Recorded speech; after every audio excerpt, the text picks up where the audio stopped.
नमस्कार, स्वागत है आपका कमोडिटी फटाफट में, जहां हम फटाफट अंदाज में आपके सवालों के जवाब भी देते हैं और तमाम कमोडिटी मार्केट की खबरें भी बताते हैं। आपके पास कोई भी सवाल हो तो आप हमें पूछे। नंबर है 9136933465। इस नंबर पर अपने सवाल हमें व्हाट्सएप करें और सिर्फ इस नंबर पर कमोडिटी से जुड़े ही सवाल भेजें। अपना नाम, अपने शहर का नाम और फिर अपने कमोडिटी से जुड़े सवाल भेजें। 3 मेहमान होंगे जो आपके सवालों के जवाब देने वाले हैं। भाविक पटेल ट्रेडबुल सिक्योरिटीज से, सचिन गुप्ता 5 पैसा कैपिटल से और अखिलेश जैन है टेक्निकल आईक्यू के फाउंडर। आप तीनों मेहमानों का बहुत बहुत शुक्रिया। लेकिन आज शुरुआत करने वाले हैं हम गोल्ड से और उस पर बात करने के लिए हमारे साथ 2 मेहमान हैं। आशीष पेठे हैं, वामन हरी पेठे के डायरेक्टर है, और साथ ही हमारे साथ एक और मेहमान है, हर्षल भरोत है, जो मेटल फोकस के सीनियर कंसल्टेंट है। और आगे चांदी पर बात करने के लिए हमारे साथ राहुल मेहता होंगे, जो सिल्वर एम्पोरियम के एमडी हैं। सबसे पहले आशीष जी, आपसे बात होगी। गोल्ड और सिल्वर, इन दोनों में जबरदस्त तेजी दिख रही है फिर से। हालांकि चांदी उस तरह से चली भी नहीं थी, लेकिन गोल्ड फिर से नया रिकॉर्ड। अब भाव पहुंच चुका है 64,800 के करीब एमसीएक्स पर। क्या लग रहा है, ये तेजी आपको टिकाऊ लग रही है? एक ज्वेलर के तौर पे नहीं, एक एक्सपर्ट के तौर पर आपको क्या दिख रहा है यहां पर? Good evening. Good evening sir. जैसे मैं पहले भी आपको कह रहा था कि गोल्ड फंडामेंटली बुलिश है, और $2,000 का जो सपोर्ट था वो बहुत टाइम से ब्रेक नहीं हो पा रहा था। और पिछले 4-6 महीने में गोल्ड के लिए बहुत सारी नेगेटिव न्यूज़ आई थी, लेकिन गोल्ड उसको रिएक्ट नहीं किया था। और जब कभी भी कोई भी पॉजिटिव न्यूज़ आता है तो गोल्ड उस पे डेफिनेटली रिएक्ट करता है, और उसको रिएक्शन थोड़ा एक्सटेंडेड रिएक्शन देता है। तो वही हमने देखा है, क्योंकि फंड का बॉन्ड सेलिंग अगर कट डाउन होने का चांस आ रहा है, या पीसी इंडेक्स कम हो रहा है, या बैंकिंग में कोई इश्यू स्मॉल बैंक्स में यूएस में इश्यू आने की संभावना है, या अपना सेंट्रल बैंक्स का बाइंग कंटिन्यू हुआ है 2 साल से, तो ये पॉजिटिव ट्रिगर आने से ये ऊपर डेफिनेटली गया है। और ये मुझे रैली अभी थोड़ा ज्यादा ओवररन हो गया, थोड़ा करेक्शन आ सकता है, लेकिन ये 2024 में ये रैली मुझे कंटिन्यू होते हुए दिख रही है। और अगर प्राइस की बात करूं तो लगभग 2300 या 2320 तक ये रैली आगे जा सकती है, ऐसा मेरा मानना है। आशीष जी, एक और सवाल है, एक दर्शक पूछ रही हैं, इनका नाम है मीता जैन, कि सिल्वर अगर खरीदना हो तो किस लेवल पे बाई करना चाहिए? आपको क्या लग रहा है, सिल्वर का रीजनेबल भाव क्या दिखता है जहां पर एंट्री करनी चाहिए? सिल्वर अभी अच्छा खासा ऊपर गया है, लेकिन अगर 71-71 500 के आसपास मिल जाता है अगले कुछ दिनों में, तो इट्स वर्थ एंटरिंग सिल्वर। तो ये सलाह है चांदी को लेकर। शुक्रिया पेठे सर, आपने वक्त निकाला और गोल्ड सिल्वर पर आपने अपनी राय रखी, दर्शक के सवालों के जवाब भी दे दिए। चलिए आगे बढ़ते हैं। हमारे साथ हर्षल बरोत भी हैं, सीनियर कंसल्टेंट हैं मेटल फोकस से, उनसे भी बातचीत होगी और राहुल मेहता जी से भी बात होगी। राहुल मेहता जी, चांदी को किस लेवल पे खरीदना चाहिए? जो मीता जैन साहब का इनका सवाल था, आप क्या जवाब देंगे इनको? लेवल जो 70,000 से लेके 71,000 का अच्छा रेंज है बाइंग करने के लिए। और अभी नियर टर्म में 74,000 से लेके 75,000 को चांदी में वापस अपन बेच के चल सकते हैं। तो ये चांदी अभी रेंज बाउंड चल रही है, जिस हिसाब से सोना बढ़ा है चांदी नहीं बढ़ी है अभी तक। रहा है चांदी की जो अभी की चाल दिख रही है, क्या आपको लग रहा है भाव अभी भी सस्ता है, यहां पर एंट्री करनी चाहिए, अभी और वक्त देना चाहिए, 70,000 के नीचे आने पे ही एंट्री करें? क्या आप सलाह देंगे चांदी के जो ट्रेडर है, चांदी निवेशक में हैं? वेट करना चाहिए, 71,000 से लेके 71,500 की रेंज आएगी तब बाइंग करनी चाहिए। जिस हिसाब से सोना बढ़ा है चांदी उस हिसाब से बढ़ी नहीं है, मगर चांदी अभी सोना ऑलरेडी ऑल टाइम हाई पे चल रहा है। तो लगता है कि सोने में अगर थोड़ा भी करेक्शन आया तो चांदी ज्यादा करेक्ट करेगी। इसलिए 71,000 से लेके 71,500 की अच्छी रेंज है बाइंग करने के लिए। सर, चांदी की डिमांड क्या है? फिजिकल डिमांड किस तरह की दिख रही है आपके स्टोर्स वगैरह में? इंडस्ट्रियल डिमांड तो इस बार का अनुमान है कि रिकॉर्ड रह सकता है, आप लोगों के स्टोर्स की क्या रिपोर्ट है? सी फिजिकल डिमांड अभी भी कांस्टेंट चल रही है, ग्रोथ पैटर्न ही है। लोगों की बाइंग में कोई कमी नहीं है, बिकॉज चांदी सोने के हिसाब से चांदी इतनी बढ़ी नहीं है। तो लोगों की जो बाइंग है वो बाइंग इंटैक्ट है, उसमें कोई मेजर डिफरेंस नहीं आया हुआ है।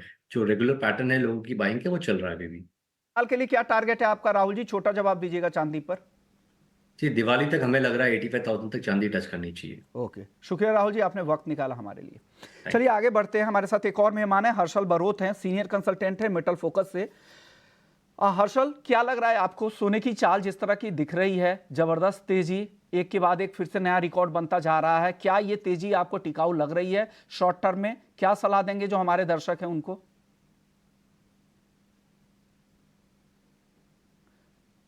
हर्षल, आपको आवाज आ रही है क्या? चलिए हर्षल, आपसे मेरा सवाल था, जो दर्शक आपको अभी देख रहे हैं उनको क्या सलाह देंगे, जो करंट लेवल है सोने का, जिस तरह की रिकॉर्ड रैली दिख रही है घरेलू बाजार में, इंटरनेशनल मार्केट में, क्या ये खरीदारी के लिए सही लेवल है या इंतजार करना चाहिए, और आगे क्या हो सकता है? देखिए मृत्युंजय, विश्व मोहन सर, सॉरी विश्व मोहन जी, जो गोल्ड में लास्ट 2 से 3 दिनों में हमने जो रैली देखी है उसमें काफी हद तक एक टेक्निकल ब्रेकआउट के कारण काफी हद तक एक स्पेकुलेटिव रैली हमने देखी है।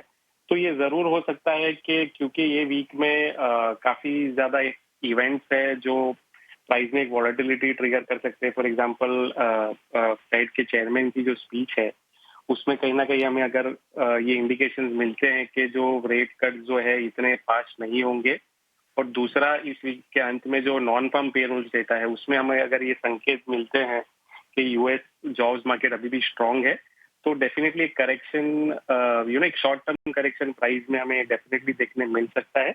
बट मैं एग्रेसिवली यहाँ पे सेलिंग की किसी को भी राय नहीं दूंगा, क्योंकि मोमेंटम गोल्ड में इतना स्ट्रांग है तो ये बहुत बड़ी पॉसिबिलिटी है कि गोल्ड ऊपरी लेवल पर सस्टेन करे और अपना जो प्रीवियस हाई था 2135 के आसपास, जो उसका प्रीवियस एक हाई था, शायद वहां जाके स्लाइटली एक साइकोलॉजिकल रेजिस्टेंस मिल सकता है।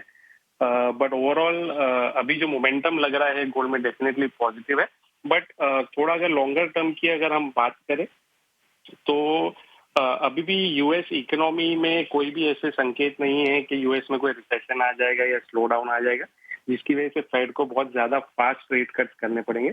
और दूसरी रही बात इन्फ्लेशन की, मार्केट ने definitely positive reaction last inflation data को दिया है, लेकिन अगर हम जनवरी के सीपीआई डेटा को देखें और इवन लास्ट वीक के इन्फ्लेशन डेटा को देखें तो कहीं ना कहीं एक स्टिकीनेस इन्फ्लेशन में डेफिनेटली है, तो वो एक रिस्क डेफिनेटली रह सकता है प्राइस को लेके।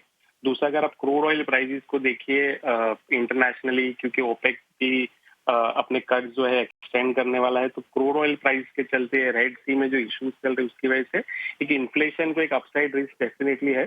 तो मैं कहूंगा कि वॉलेटिलिटी डेफिनेटली गोल्ड में हाई रहेगी आगे जाते हुए, बट ट्रेंड जो है ओवरऑल बुलिश लग रहा है। ओके, यानी ओवरऑल आपको बुलिश लग रहा है। हो सकता है कि शॉर्ट टर्म में जिस तरह की तेजी आई है तो कुछ मुनाफा वसूली दिखे, लेकिन लंबी अवधि के लिए आप तेजी का नजरिया है। छोटा जवाब दीजिएगा, 2024 का टॉप आप कहां पर जाते हुए देख रहे हैं हर्षल? 30 सेकंड में जवाब दीजिए। 2024 का टॉप मृत्युंजय सॉरी विश्व मोहन, हमें लगता है कि 2200 का जो लेवल्स है वो शायद हमें लगता है कि वो टॉप प्रूव होगा। इमीडिएट लेवल्स पे 2135 के जो लेवल्स है आई थिंक वो एक स्ट्रॉन्ग रेजिस्टेंस एक्ट करने चाहिए, बट 2200 जो है वो पीक हो सकता है 2024 में। टाइम की पाबंदी है, चांदी में का आपका रेंज क्या है 2024 के लिए? चांदी अभी ओवरऑल हम बुलिश ही है। हमें लगता है कि फिलहाल वो लैग कर रही थी गोल्ड प्राइसेस को, लेकिन चांदी इवेंचुअली कैचअप कर देगी। तो चांदी हमें लगता है कि इंटरनेशनल मार्केट में $27 तक के लेवल्स हमें देखने मिल सकते हैं। इमीडिएट लेवल्स पे आई थिंक $2450-25 के जो लेवल है वो एक स्ट्रॉन्ग रेजिस्टेंस जैसे एक्ट कर सकते हैं। शुक्रिया हर्षल, आपने फटाफट से हमें गोल्ड और सिल्वर का पूरा आउटलुक बता दिया। चलिए वक्त है ब्रेक का। ब्रेक के बाद हम अपने तीनों मेहमानों के पास जाएंगे।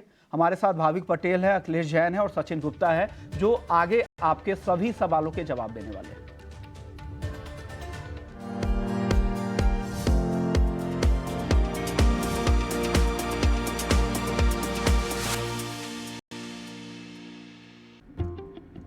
Bro, the MG Comet EV is now at just 6.99 lakhs. Sure. And this lift is taking us to the moon.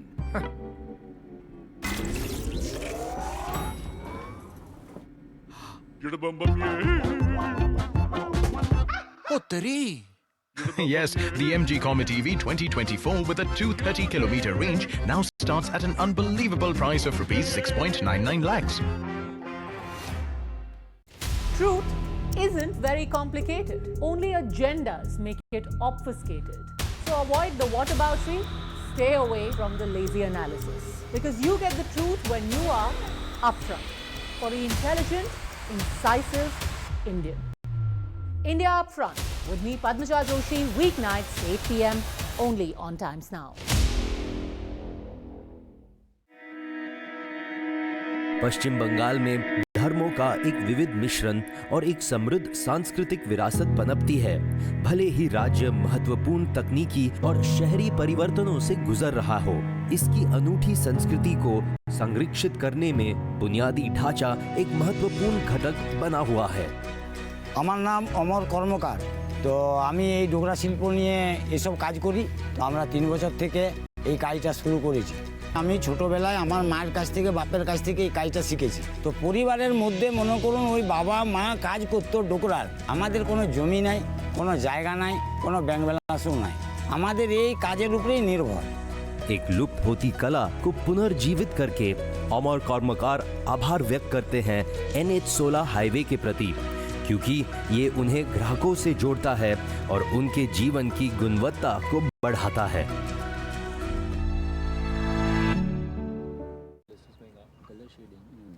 मैं चाय नहीं पीता। हे, एक मिनट, भुजिया के बिना चाय नहीं पीता। पिकाजी है ना? हाँ।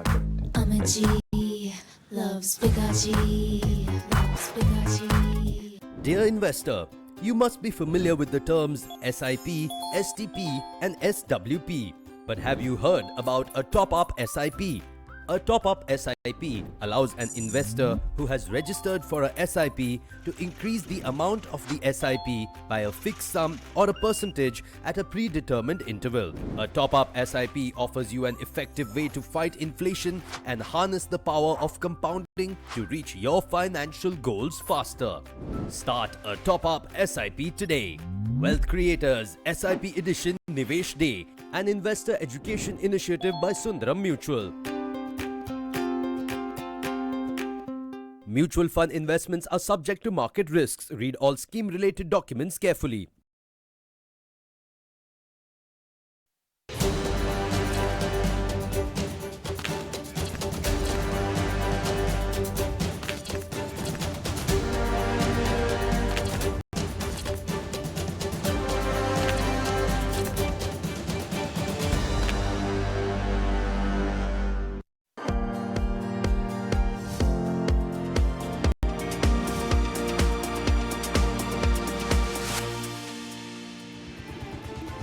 ब्रेक के बाद आपका स्वागत है और फटाफट से आपके सवालों के जवाब लेंगे। पहले दर्शक हमारे साथ क्रिश हैं दिल्ली से। कॉपर और नेचुरल गैस, इन दोनों में क्या करें? अखिलेश जी बताइए क्या करना चाहिए? छोटे छोटे जवाब देते चलिएगा सर।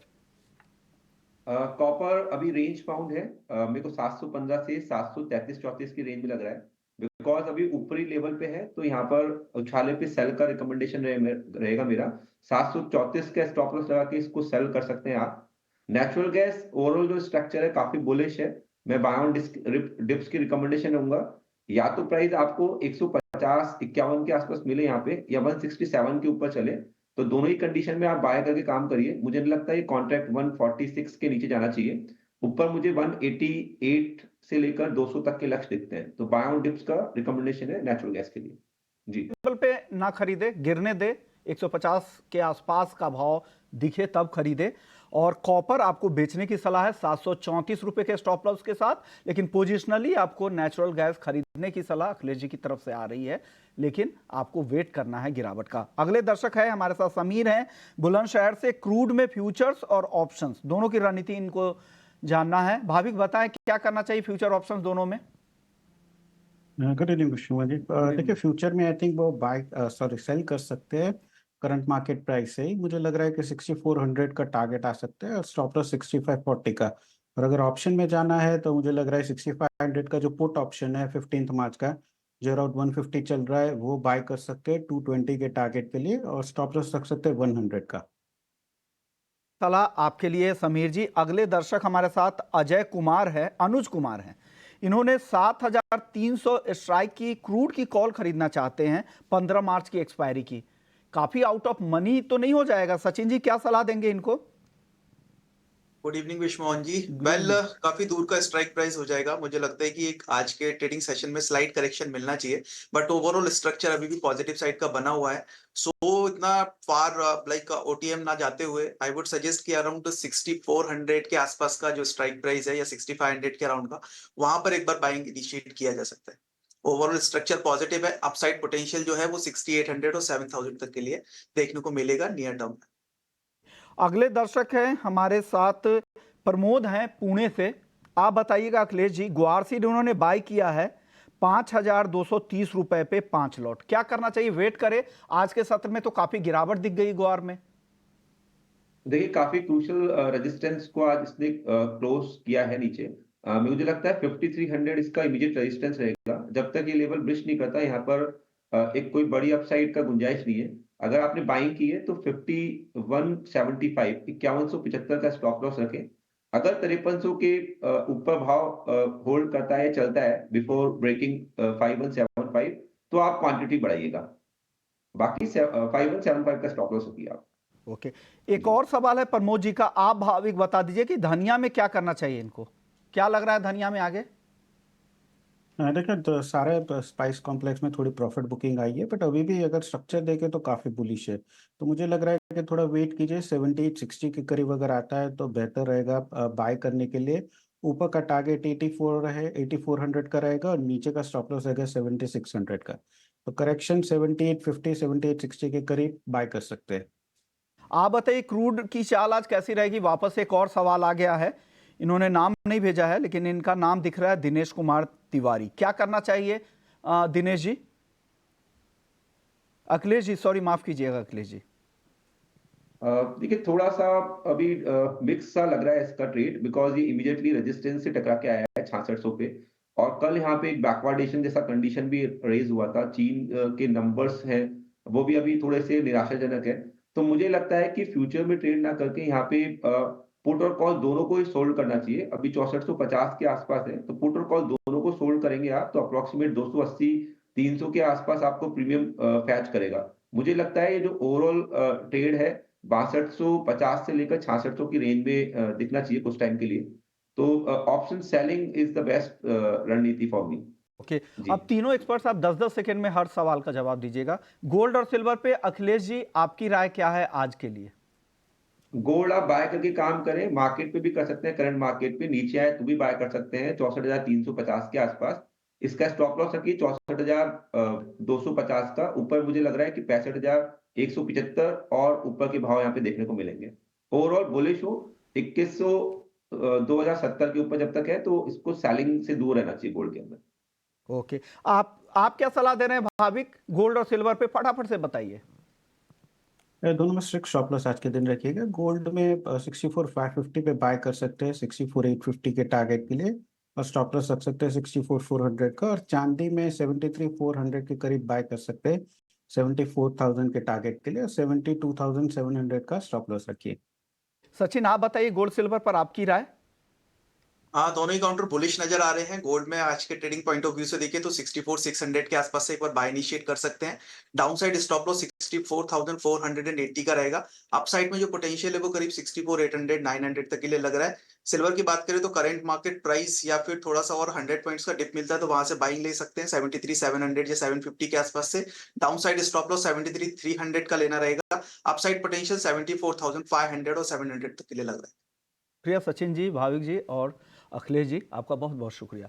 चलिए, लेकिन जाते जाते आपको ब्राइट फेम इंटरनेशनल के नीरज पटेल से हमने बातचीत की थी जीरे को लेकर। उन्होंने क्या कहा है, क्या अनुमान है, आइए सुन लेते हैं। जीरे की चर्चा हर तरफ हो रही है। ऐसे में सवाल उठता है कि जीरे का भाव क्या होगा, क्या डिमांड सप्लाई का सिनेरियो है। सिर्फ घरेलू बाजार ही नहीं, इंटरनेशनल मार्केट में किस तरह की डिमांड और सप्लाई है, तमाम मुद्दों पर बात करेंगे। हमारे साथ एक खास मेहमान है, नीरज पटेल हैं, एक्सपोर्टर हैं, बड़े कारोबारी हैं। क्या हो रहा है सर इंटरनेशनल मार्केट में? पहले बताइए, फिर घरेलू बाजार की बात करेंगे जीरे में। इंटरनेशनल मार्केट में अभी फिलहाल सबसे वर्ल्ड में सबसे पहला क्रॉप इंडिया का आता है। तो पूरे वर्ल्ड की पाइपलाइनें खाली है और उसके चलते एक्सपोर्ट में इंडिया का जीरा अभी 1 महीने से अच्छा जा रहा है। अच्छा एक्सपोर्ट हो रहा है। ओके। और वर्ल्ड के दूसरे क्रॉप जैसे चाइना का क्रॉप है जून 15 तक आता है, तुर्की, सीरिया सभी जून के 15 तक आते हैं, 3 महीने तक है।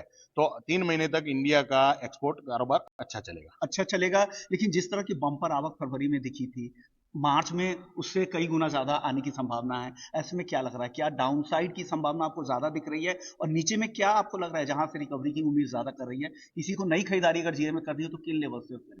सर ऐसा है कि डेफिनेटली क्रॉप ज्यादा होने के चलते भाव तो कम होने ही है, लेकिन अच्छा सपोर्ट, ये लोग जानना चाहते हैं। अच्छा सपोर्ट अभी एक्सपोर्ट का मिल रहा है, इसीलिए जीरा टिका हुआ है। जीरा का जो दाम है मेरे हिसाब से देखा जाए तो कम कच्चा जो माल है वो 4,000 रुपए तक मार्केट में होना चाहिए, जिसका भाव आज 5,000 रुपए तक का है। ओके। तो 1,000 रुपया और यहाँ से मैं मंदी देख रहा हूँ। ओके, 1,000 रुपए की और मंदी देख रहा हूँ। और इस साल का ऊपर का रेंज आप कहाँ तक जाते देख रहे हैं, अगर इंडियन टर्म में, इंडियन प्राइसेस में अगर आप बताएं तो केजी का? सर इस बार ऊपर का रेंज बोलना मुश्किल है, क्योंकि इंडिया का क्रॉप भी बहुत अच्छा है, बम्पर है। आने वाले दूसरे कंट्री के क्रॉप के बारे में बोला जाए तो वो भी ज्यादा क्रॉप आने की संभावना है। तो जीरा इस साल मुझे बहुत हाई रेट की उम्मीद में दिख नहीं रहा है। ओके, इंटरनेशनल सिनेरियो तो आपने बताया कि अभी काफी अच्छा दिख रहा है, लोग एक्सपोर्ट अच्छा हो भी रहा आ रही है, इंक्वायरी भी अच्छी आ रही है, लेकिन घरेलू बाजार में डिमांड की क्या स्थिति? क्या स्टॉकिस्ट खरीदारी करना शुरू कर दिए? उनसे अच्छी डिमांड है, जो एवरेज जिस तरह की डिमांड रहती है उसी तरह की डिमांड है, या अभी यहाँ इस बार स्टॉकिस्ट की डिमांड सर थोड़ी स्लो रहेगी। जो स्टॉकिस्ट 50 टन का काम कर रहा है वो 10-10 टन से काम शुरू करेगा, क्योंकि हर एक आदमी ने जीरे में लास्ट ईयर में बहुत डाउनफॉल देखा हुआ है। तो उसके चलते हर एक डोमेस्टिक का बाइंग जो है, डोमेस्टिक बायर्स का बाइंग है, वो हैंड टू माउथ ही रहेगा। जितना जरूरियात है उतना ही खरीदी होगा। शुक्रिया नीरज भाई, आपने वक्त निकाला। Thank you sir, thank you. Okay, तो आप सुन रहे थे नीरज पटेल को, जो जीरे पर बता रहे थे कि यहाँ पर इस साल जीरे की स्टॉकिस्ट की मांग कम रहेगी। 3 महीने तक भारत के जीरे की मांग इसलिए अच्छी रह सकती है क्योंकि इंटरनेशनल मार्केट का जीरा आने में अभी 3 महीने का वक्त है। चलिए इसी नोट पर इस शो को यहीं खत्म करते हैं। बाकी खबरों के लिए आप बने रहिए ET नाउ स्वदेश पर। नमस्कार।